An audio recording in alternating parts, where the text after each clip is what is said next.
یہ بات خوب یاد رکھو کہ رمضان کا بنیادی مقصد کیا تھا؟ تقوی. اور تقوی کہتے ہیں حرام خواہشات سے بچنا، اللہ کے حکام کو پورا کرنا. تو ہم میں سے ہر شخص کی ذمہ داری ہے وہ یہ دیکھے کہ رمضان میں میرے اندر کتنا تقوی پیدا ہوا ہے. بعض ایسے ہوتے ہیں خوش قسمت جو رمضان میں سارے گناہوں کو چھوڑ دیتے ہیں، بالکل یو ٹرن لے لیتے ہیں، جس طرف جا رہے تھے نا وہاں سے بالکل ہٹ جاتے ہیں.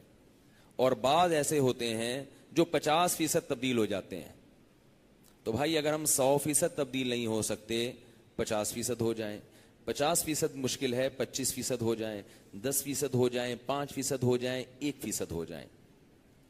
پتہ کیسے چلے گا کہ 1% تبدیلی آ گئی ہے؟ پتہ ایسے چلے گا کہ آپ اپنے گناہوں کی ایک لسٹ بنائیں جو گناہ کرتے ہیں، اور یہ دیکھیں کہ اس رمضان میں ان 100 گناہوں میں سے اگر ایک گناہ بھی چھوٹ گیا آپ کا تو 1% تبدیلی، بولو نا بھائی، آ گئی. اور اگر ایک بھی نہیں چھوٹا تو جیسے چلے تھے وہیں کے وہیں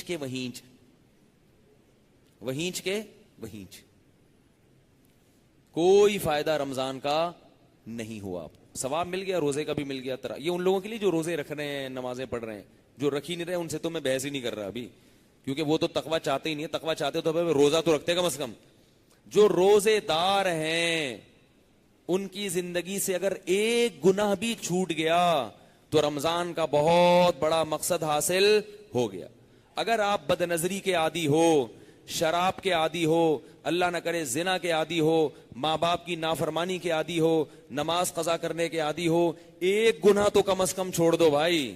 داڑھی کاٹنے کے عادی ہو، ایک گناہ تو چھوڑ دو کہ شراب سے توبہ کروں گا میں اس رمضان میں، زنا سے توبہ کروں گا میں اس رمضان میں، بد نظری سے توبہ کروں گا میں اس رمضان میں، والدین کی نافرمانی سے توبہ کروں گا اس رمضان میں.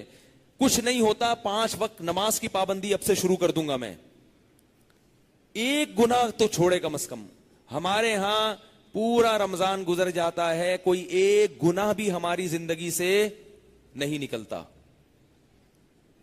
پھر تو کوئی فائدہ نہیں ہے بھائی. تو اللہ تو کہہ رہے ہیں کہ میں تم سے روزے رکھوا رہا ہوں تاکہ تمہارے اندر نفس کے خلاف طاقت پیدا ہو، اور آپ کے اندر وہ طاقت پیدا ہو ہی نہیں رہی. تو یہ پھر مزیدار بات نہیں ہوئی، یہ پھر رمضان کا مقصد حاصل نہیں ہوا. محمد صلی اللہ علیہ وسلم نے فرمایا بہت سے روزے دار ایسے ہیں جن کو روزے میں بھوک اور پیاس کے سوا کچھ بھی حاصل نہیں ہوتا، سوائے بس کو کولیسٹرول کم ہو جاتا ہے ان کا تھوڑا سا، باقی ویسے کے ویسے ہی. اور بہت سے رات کی عبادت کرنے والے، نمازیں پڑھنے والے ایسے ہیں جن کو رات میں نیند خراب کرنے کے علاوہ کچھ بھی حاصل نہیں ہوتا، بس جاگ لیے، جاگنا سیکھ لیے اور کچھ بھی حاصل نہیں ہوتا. تو کون لوگ ہیں یہ؟ جو گناہ نہیں چھوڑتے اور گناہ چھوڑنے کی فکر بھی نہیں کرتے. اگر گناہ نہیں چھوٹ رہا کم از کم فکر کرنا شروع کر دے تو یہ بھی ایک اسٹیپ ہے.